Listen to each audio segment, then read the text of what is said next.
Selamat datang kepada para mahasiswa baru.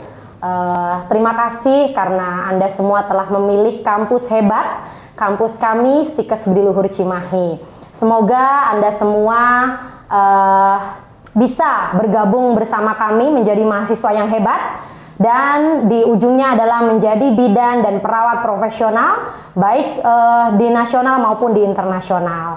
Sebelumnya perkenalkan, saya Dieri Susanti, saya dari bagian Kabiro Baka. Apa itu Baka? Baka adalah Biro Administrasi Kemahasiswaan dan Alumni.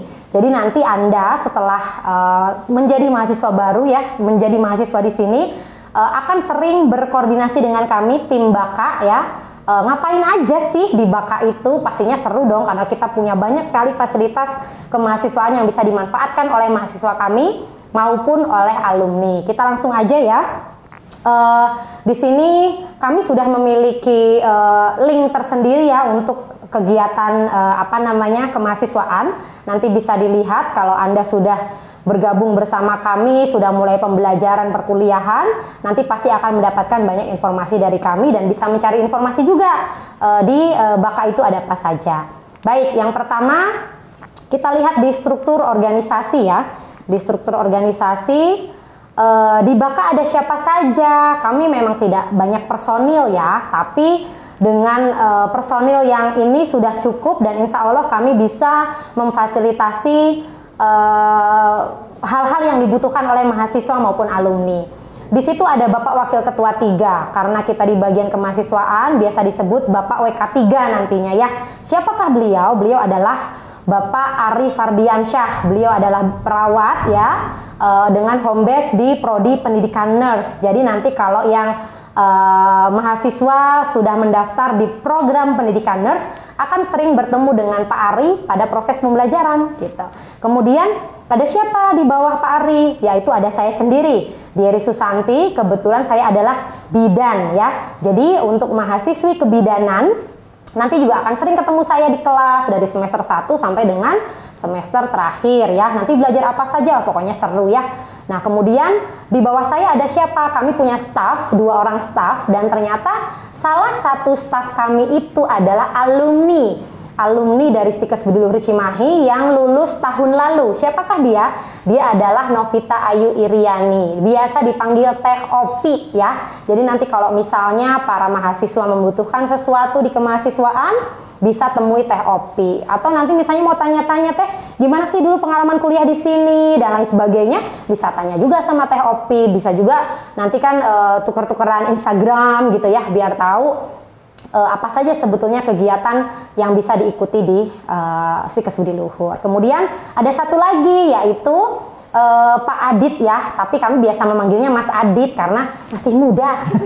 Nanti mungkin para mahasiswi kali ya, nggak mahasiswa karena kalau mahasiswa kan laki-laki ya. Nanti mahasiswi bisalah siapa sih Mas Adit gitu ya. Nanti bisa dicari tahu, beliau ada di Baka bersama kami. Oke, itu untuk struktur organisasi. Dan ada apa saja sebetulnya fasilitas di Baka itu? Kami punya pelayanan mahasiswa dan pelayanan alumni. Untuk pelayanan mahasiswa cukup banyak yang dimiliki oleh Stikes Budi Luhur ya.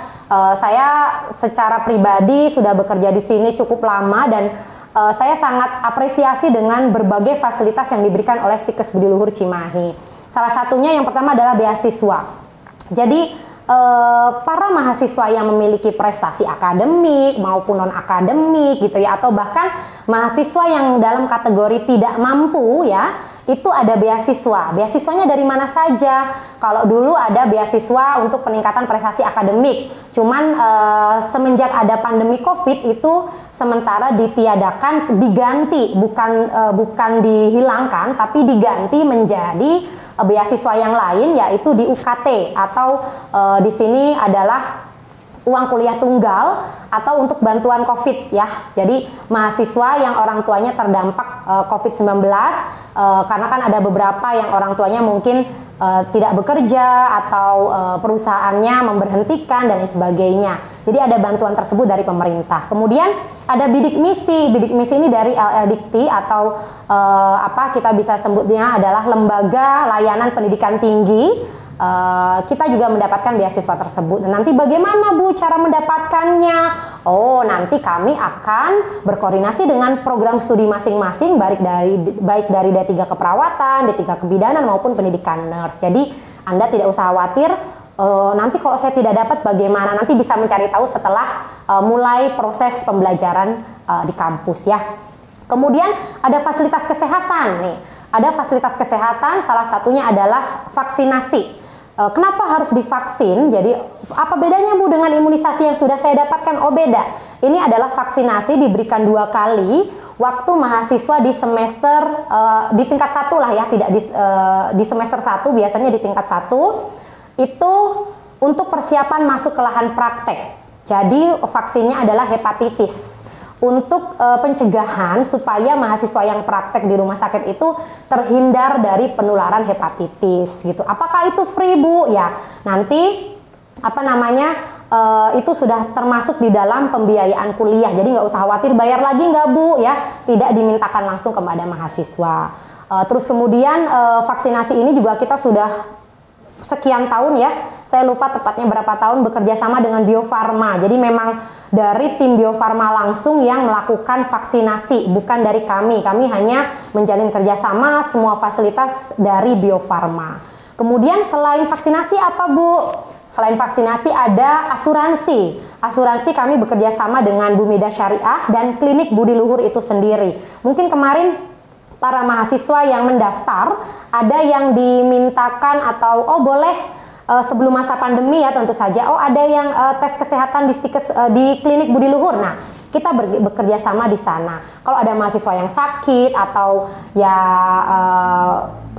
tiba-tiba misalnya mengalami kecelakaan gitu ya jangan sampai sih ya. Tapi kita tetap antisipasi ada asuransi. Jadi nanti ada form dari kami Baka yang harus diisi oleh mahasiswa, bukan berarti langsung datang ke klinik kemudian tidak bayar bla bla bla, nanti ada prosesnya tetap ya. Jadi tidak langsung datang terus kemudian diperiksa kemudian tidak bayar, bukan, tapi tetap dilakukan prosedur seperti yang sudah seharusnya dan itu harus diikuti gitu ya. Tenang aja, nanti pasti mendapatkan penjelasan dari pihak kami ya. Oke, selanjutnya selain fasilitas tadi apa? Ada tata tertib ya, tentu saja waktu kemarin SMA juga kan punya tata tertib kan di sekolah ya. Nah, kami juga sama di Stikes Budi Luhur, kami punya tata tertib atau aturan tata tertib kemahasiswaan. Kami sudah membuat sebuah buku yang disahkan, ada SK di situ, SK dari Ketua Stikes. Banyak sekali aturan yang ada di sana, baik dari mulai bagaimana aturan seragam, bagaimana saat praktek di kampus, ujian dan lain sebagainya itu sudah diatur ya. Bahkan sanksi-sanksi pun sudah ada di dalam situ. Jadi kita kuliah itu tetap ada aturan-aturannya gitu. Terus kemudian selain tata tertib apa? Kita ada layanan pengaduan. Layanan pengaduan ini apa Bu? Apakah seperti 911 gitu ya? Ya anggap aja 911 ya gitu. Jadi kita ada layanan pengaduan, misalnya ada mahasiswa yang bermasalah, misalnya dia ada kasus berantem, misalnya berantem sama temennya, kan biasanya kok laki-laki tuh suka nggak cuma laki-laki sih ya sebenarnya, perempuan juga. Pokoknya intinya dia ada masalah, kemudian dia tidak masuk kuliah dalam waktu seminggu lebih, akhirnya dicari tahu anak ini kenapa. Nah, itu difasilitasi nanti sama Prodi. Ada KUR kemahasiswaan Prodi yang akan memantau kenapa ya kok ada mahasiswa yang tiba-tiba tidak masuk, tidak ada kabar, itu dicari tahu. Nah, nanti dari situ kita ketemu masalahnya, kalau tidak bisa diselesaikan di program studi, nanti ada rujukan ke kami di Baka, baru kami akan selesaikan dengan komisi disiplin ya. Nanti di situ kita pertemukan semua, kita bicarakan secara musyawarah dan akhirnya masalahnya selesai. Biasanya seperti itu ya. Terus kemudian ada apa lagi selain pelayanan mahasiswa pengaduan? Kita ada student exchange ya. Mungkin yang mendaftar ke sini juga sudah lihat kan promosi-promosi dari kampus kami. Ada student exchange yang bisa diikuti oleh seluruh mahasiswa. Hanya dia harus memenuhi syarat-syarat tertentu. Apa saja syaratnya? Nanti ada ya. Kalau misalnya pada saat pembukaan untuk student exchange, kami pasti akan memberitahu syaratnya apa saja. Yang pasti student exchange kami sudah bekerja sama dengan 2 negara yang selalu kami datangi, yaitu Filipina dan Thailand ya. Biasanya student exchange ini 2 minggu berada di sana, dan kegiatan di sana banyak sekali. Selain tur kampus, bisa kita pertukaran exchange tentang budaya, kemudian bagaimana metode pembelajaran di sana dan lain sebagainya. Untuk perawat dan bidan ini bisa ikut student exchange. Pokoknya ini terbuka untuk semua mahasiswa. Hanya nanti pada saat mendaftar ada syarat-syarat yang harus dipenuhi. Kalau kita sering lihat tuh syarat dan ketentuan yang berlaku gitulah ya. Nah, terus kemudian ada pembinaan organisasi. Kan kalau kemarin di SMA pasti banyak yang ikut menjadi misalnya PMR, kemudian pramuka, terus apalagi ya kegiatan seni mungkin di sekolahnya. Nah, kalau sudah kuliah di kampus kita, jangan khawatir. Prestasi tersebut atau bakat tersebut tetap masih bisa dikembangkan walaupun Anda akan menjadi bidan ataupun perawat. Jadi nggak usah khawatir, aduh nanti aku mau jadi perawat dan bidan, jadi nggak bisa nyanyi lagi dong, nggak bisa main bola lagi dong, misalnya gitu. Oh, tetap bisa. Kami di kemahasiswaan ya ada organisasi tertinggi yaitu BEM. Mungkin sering mendengar lah ya, oh kalau di kampus itu BEM. Kalau dulu SMA kan OSIS ya. Nah gitu. Kalau di kampus sudah berganti menjadi BEM. Nanti di BEM ini juga semua berkesempatan menjadi presiden BEM. Keren kan, namanya presiden loh, berarti adalah jabatan tertinggi ya dari organisasi mahasiswa adalah presiden BEM. Nanti boleh siapapun mendaftar, tetap dengan syarat dan ketentuan yang berlaku. Di bawah BEM ada apa? Di bawah BEM itu ada yang namanya HIMA atau Himpunan Mahasiswa. HIMA itu dimiliki oleh semua program studi. Jadi D3 keperawatan, D3 kebidanan, terus kemudian pendidikan nurse dia juga memiliki HIMA. Siapa Bu yang masuk ke HIMA? Oh, kembali boleh siapapun. Jadi silahkan nanti pada saat sudah masuk kuliah, pengen mendaftar jadi anggota HIMA, pengen jadi ketua HIMA, oh boleh sekali. Jadi HIMA itu adalah organisasi tertinggi di program studi ya. Kalau tadi BEM adalah di institusi, kalau di program studi adalah HIMA, organisasi tertinggi. Nah, di bawah BEM selain HIMA ada lagi yang namanya UKM atau unit kegiatan mahasiswa. Nah, di sini akan lebih banyak lagi kegiatan yang bisa diikuti mahasiswa. Kita punya 3 UKM yang aktif sekali ya. Pertama adalah RUAS, Riungan Anak Seni. Nah, ini kalau misalnya Anda kemarin di SMA sering ikut lomba seni, nyanyi, musik, menari, atau seni peran, boleh masuk ke dalam UKM RUAS. Paduan suara bisa di situ ya. Tetap bisa mengembangkan bakatnya walaupun nanti jadi bidan dan perawat. Kemudian ada yang Gemareka ya. Gemareka itu adalah UKM tentang untuk pertolongan pertama pada kecelakaan lah gitu. Jadi misalnya nih anak Gemareka tuh banyak terjun ke sosial-sosial, misalnya ada bencana banjir, kemudian ada bencana misalnya kalau bumi mengguncang teh saya jadi lupa, gempa bumi gitu ya. Nah, anak-anak Gemareka biasanya turun. Mereka, Bu, kita mau melaksanakan kegiatan ini sosial karena di daerah sana ada banjir, ada gempa. Nah, itu anak Gemareka yang turun ya. Untuk anak-anak yang kemarin aktif di SMA-nya menjadi anggota P3K, mungkin pramuka gitu ya, itu bisa bergabung di Gemareka. Terus kemudian yang terakhir ada UKM UKMI. Nah, UKMI ini adalah unit kegiatan mahasiswa Islam. Jadi kalau kalau kemarin di SMA ada yang suka ikut mengaji, tahfiz Quran ya, atau mungkin dia bisa mengisi ceramah pada waktu SMA, nah bisa ikut nih di dalam UKM UKMI untuk dikembangkan lagi bakatnya di situ. Nah, biasanya UKMI ini sering berperan pada kegiatan Ramadan. Nah, kalau Ramadan di kampus yang mengurus buka bersama satu stikes itu adalah anak UKMI. Keren kan? Mereka bisa mengatur semua dosen, pokoknya sivitas akademika dari dosen sampai mahasiswa untuk mengikuti yang namanya buka bersama. Terus pada saat Idul Adha, mereka ngapain? Oh, mereka mengelola program yang namanya kurban di kampus, baik nanti kurban oleh yayasan, oleh staf stikes ataupun mahasiswa stikes, itu dikelola oleh UKMI. Keren kan ya UKMI ya. Nah, di bawah itu semua ada lagi beberapa kegiatan mahasiswa tapi tidak termasuk ke dalam UKM, hanya bisa diikuti oleh mahasiswa. Salah satunya adalah olahraga, cabang olahraga. yang kemarin di SMA-nya aktif di kegiatan olahraga, itu bisa ikut nanti sebagai anggota di sana. Oh udah Bu, udah aku mah dulu waktu di SMA atlet basket. Oh silahkan, tetap bisa dikembangkan di sini ya. Terus kemudian ada Budi Luhur Cinta Al-Quran. Ini beda dengan UKMI ya, jadi memang dibuat sendiri seperti komunitas gitulah ya. Komunitas Budi Luhur Cinta Al-Quran. Bisa ikut juga yang ingin memperdalam lagi kajian-kajian tentang isi Al-Quran, bisa diikuti. Terus kemudian ada lagi nih satu yang menarik juga, Merpati Putih atau biasa disebut MP, yang kemarin di SMA suka ikut bela diri itu ya, atau taekwondo gitu. Nah bisa nanti ikut kakak tingkatnya cari tahu MP itu apa sih gitu ya. Nah itu adalah pembinaan organisasi yang ada di kami. Terus kemudian yang terakhir adalah alumni.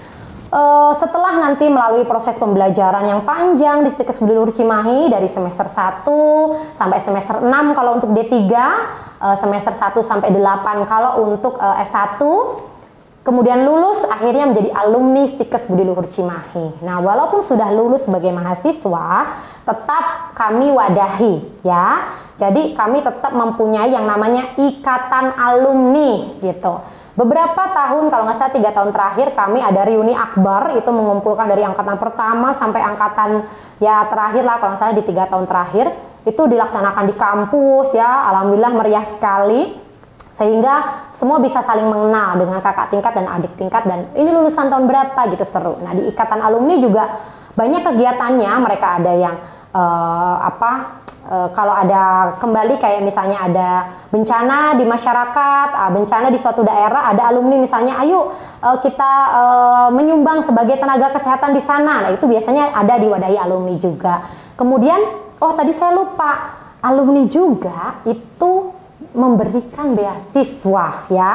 Jadi memang sih berbeda-beda setiap tahunnya, tidak selalu dalam bentuk rupiah gitu ya, dan jumlahnya sama, itu tidak. Tapi alumni alhamdulillah selama ini setiap tahun selalu memberikan beasiswa. Bentuknya apa tergantung dari kebutuhan tahun tersebut gitu ya. Itu dikelola oleh alumni. Terus kemudian setelah ikatan alumni ada apa lagi? Ada yang namanya tracer study. Apa itu tracer study Bu? Kok kita baru dengar ya? Memang tracer study adalah bentuk dari kami institusi untuk melacak alumni kami sudah bekerja di mana saja. Nah, terus mereka pada saat lulus sampai bekerja itu membutuhkan waktu berapa lama. Nah, di situ kami bisa tahu, oh ternyata alumni kami itu sudah banyak terserap di instansi-instansi pemerintah maupun swasta, misalnya jadi PNS, ada yang bekerja di rumah sakit umum daerah, rumah sakit swasta, ada yang mungkin punya klinik atau praktik bidan sendiri. Nah itu kami men-tracernya atau mencari tahunya itu dari form tracer study yang harus diisi oleh para alumni gitu ya. Kalau zaman sekarang kita sudah menggunakan teknologi, jadi kita menggunakan link ya, nanti bisa diisi oleh alumni yang ada di manapun, tidak perlu datang ke kampus untuk mengisi form tersebut. Kemudian alumni ada lagi nih layanannya, yang terakhir adalah sertifikat uji kompetensi. Nah, perlu diketahui bahwa bidan dan perawat setelah dia lulus dari kampusnya masing-masing itu harus ikut yang namanya uji kompetensi nasional untuk dia mendapatkan yang namanya STR, surat tanda registrasi. Nah Bu, saya mah udah punya ijazah. Oh, ijazah memang dikeluarkan oleh institusi, tapi STR itu dikeluarkan oleh organisasi profesi, misalnya bidan. Berarti STR-nya dikeluarkan oleh Ikatan Bidan Indonesia. Kemudian perawat dikeluarkan oleh Ikatan Perawat Nasional Indonesia ya, PPNI, Persatuan Perawat Nasional Indonesia. Nah, itu ujiannya nasional dilaksanakan. Pengelolanya adalah bukan institusi kita, bukan kampus Budi Luhur, tapi secara nasional. Dan itu prosesnya nanti diketahui kalau pada saat Anda sudah lulus kuliah gitu ya. Nah, sepertinya itu saja yang saya jelaskan dari proses kegiatan yang ada di BAKA ya. BAKA itu ada apa saja, tadi sudah saya jelaskan panjang lebar. Semoga ini menjadi sedikit gambaran ya untuk para mahasiswa baru di Stikes Budi Luhur ada apa saja gitu ya. Mungkin dari sekarang sudah, nanti aku kalau udah masuk kuliah pengen ikut BEM, pengen ikut organisasi-organisasi, aku pengen ikut beasiswa atau student exchange, silahkan ya, karena nanti juga setelah ini akan ada yang namanya Modim ya, atau masa orientasi dinamika mahasiswa. Nanti akan ada banyak perkenalan di situ ya. Ikutin saja terus info dari Stikes Budi Luhur supaya tidak ketinggalan informasi, sehingga para mahasiswa baru selalu update informasi dan semakin ingin tahu nih apa aja sih yang ada di Stikes Budi Luhur. Baik, itu saja dari saya. Terima kasih atas perhatiannya. Semoga sedikit informasi dari kami bagian kemahasiswaan bisa memberikan pencerahan kepada mahasiswa untuk lebih meyakinkan bahwa saya tidak salah pilih, sudah masuk ke Stikes Budi Luhur Cimahi yang hebat. Baik, terima kasih. Assalamualaikum warahmatullahi wabarakatuh.